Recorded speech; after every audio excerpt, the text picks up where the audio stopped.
Good afternoon, everybody. The topic of our research is assessment of military destruction in Ukraine and its consequences using remote sensing. Here you can see the representation of all authors and co-authors of article, and we are going on to get deeper into the context. So, as a result of a full-scale war, more than 30% of the territory of Ukraine suffered war pollution, destruction, bombing, and etc. In just half a year of war confirmed by the World Bank, the number of losses caused by Russia's military aggression amounts to more than $340 billion. To get a compensation from the aggressor country, it's necessary to measure and confirm all the destructions. One of the most successful ways to manage it is to use the Earth remote sensing technologies.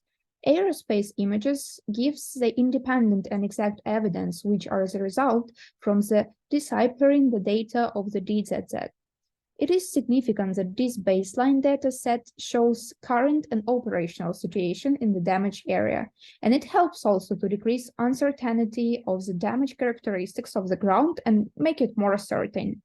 The purpose of the work is to explore the possibilities of using Earth remote sensing methods in the zones of armed conflicts for the investigation and evaluation of the consequences impact on the geographical environment and economy of the state.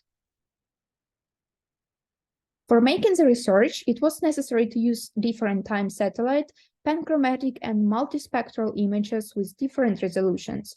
The main sources of images are open platforms such as Firms, Ihor browser, Google Earth Pro, USGS Earth Explorer, and Maxar technologies. It is important that all the sources of the images are official and can give the independent and accurate evidence gained through the decoding of satellite images.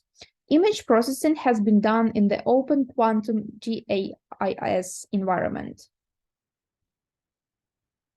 Earth remote sensing data visualize a variety of environmental damage, but also should be taken into account that this is a visual monitoring method, and it can be used only to assess exclusively visually recognized and evaluated damages. So from all the environmental damage caused by hostilities, the following can be studied with the help of data of ERS. For example, degradation of land resources, destruction of natural ecosystem by fires, and destruction of structures, buildings, and constructions. So let's go through each of the examples separately. Satellite images with a very high spatial resolution led us to estimate the level of damage in the surface soil layer. On satellite images of the Donetsk region taken during the military invasion, we can see agricultural fields covered with hundreds of artillery shells. Funnels of such density almost completely destroyed the soil cover and make it not usable.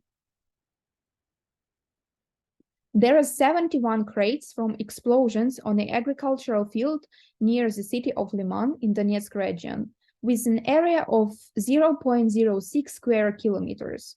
Using ERS data, it is possible to calculate that almost 200,000 pieces of metal with a total weight of about 2.5 tons fell into the soil in a certain area of the field with an area of 0.06 square kilometers.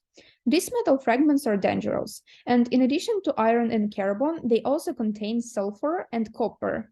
And considering the number of projectiles and their caliber, it's possible to calculate the total amount of chemicals in the environment in the explored area. So this is about 35 kilograms of carbon, 32 kilograms of sulfur, and 16 kilograms of copper. And the destruction of the soil cover and other negative factors makes the territories of rural lands unsuitable for use, and it takes hundreds of years to renew land resources from pollutions. And monitoring of fire areas is one of the most common types of practical use of data from ERS. And for a detailed analysis of fires and their consequences, it's necessary to use satellites with the resolution of less than 30 meters, such as Landsat 8, Sentinel 2A, 2B, and etc. And among all natural ecosystems of Ukraine, forests suffer from hostilities the most. The massive use of artillery and strike aircraft against military and infrastructure facilities in or near forests causes fires, which destroy tens and sometimes hundreds of square kilometers of forest. Mapping the destructive effects of wildfires is the most effective in the shortwave infrared range. For the Sentinel-2A satellite, this is a combination of channels B12, B8A, B04. And in this composite, we can see the vegetation in shades of green and like recently burned land in shades of brown.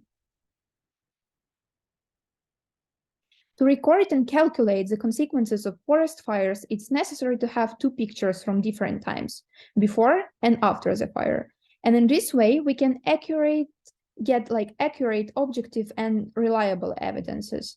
And we can obtain also the necessary combination of channels for capturing the analyzed terrain from using the Ihor browser cloud platform. And the functionality of the platform allows us to measure the area of destroyed forests using polygons. And for semi-automated methods of calculating the area of forest destroyed by fires, it's also possible to process a raster image in the environment of a geoinformational system. And in Figure 6, we have an example of raster classification of a satellite image of the Nedogorsky forest in the QGIS program. The consequences of agricultural land fires are recorded in the same way, and as a result of Russian challenge in Ukraine, fires were recorded on almost 8,000 square kilometers of agricultural land, with crops of various farming cultures, in just 6 months of the war.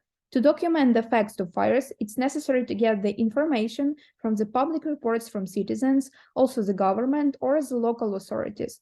Or we have other options. We can get it from based on the fixation of some source of ignition from satellite images of low spatial resolution, such as Terra Modis. And then we need to get images of medium spatial resolution, such as Landsat 8 and Sentinel-2A and 2B, and determine the area of the fire in the shortwave infrared range. And the table shows examples of calculations of areas with crops in Zaporizhia and Kherson regions. And it should be noted that forest and steppe fires destroy the fertile soil layer, and along with it, millions of microorganisms that keep the natural balance of the environment just die. And the number of animal and plant populations is also significantly decreasing. And the determination of the catastrophic consequences of these destructions and estimation of the economic losses is possible only by conducting spatial research on the area.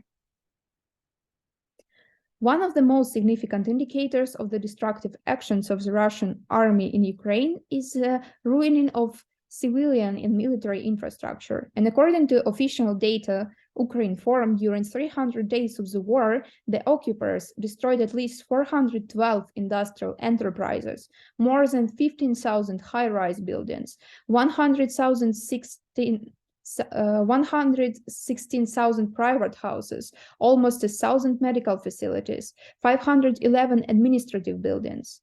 And for each of these facts, it's necessary to form an evidentiary base, and the areas becomes here quite important. And to study the destruction of structures and constructions, it's necessary to use only satellite images with a very high spatial resolutions. And this picture makes it possible to compare the condition of buildings before and after the damage.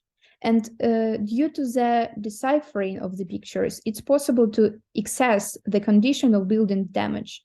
And it is also important that the analysis of satellite images with a very high spatial resolution guarantees the diagnosis of the state of the building in 3 levels of destruction, like completely destroyed, partially destroyed, or destroyed. In future, in order to safekeeping, quick search, analysis, and visualization of all useful information, it's necessary to digitize it in the GIS environment. And with the help of GIS functionality on the raster image of the satellite photo, we can recognize destroyed objects, classify their types, and determine the level of ruination. And these objects are digitized with the separate vector layers considering of their types and level of destruction. And in this way, the information is analyzed and saved. And coming to the conclusions, we would like to point that, first of all, aerial images are a unique form of evidence of military destruction, and the information obtained with their help shows an operational situation in the destruction zone, helping to make it more certain and more clear. Sources of satellite images are official state or commercial structures, which are in easy public access. And this provides also the accuracy of the gained evidence for trials and lawsuits against the aggressor country. The deciphering of the data of remote sensing of the Earth makes it possible to get a clear assessment of environmental damage according to the following indicators, such as degradation of land resources, destruction of natural ecosystem by fires, and the destruction of buildings and constructions. And the last conclusion is that the proposed methodology for assessing military destruction is simple, accurate, and versatile, and doesn't require any expensive equipment. Thank you for the attention.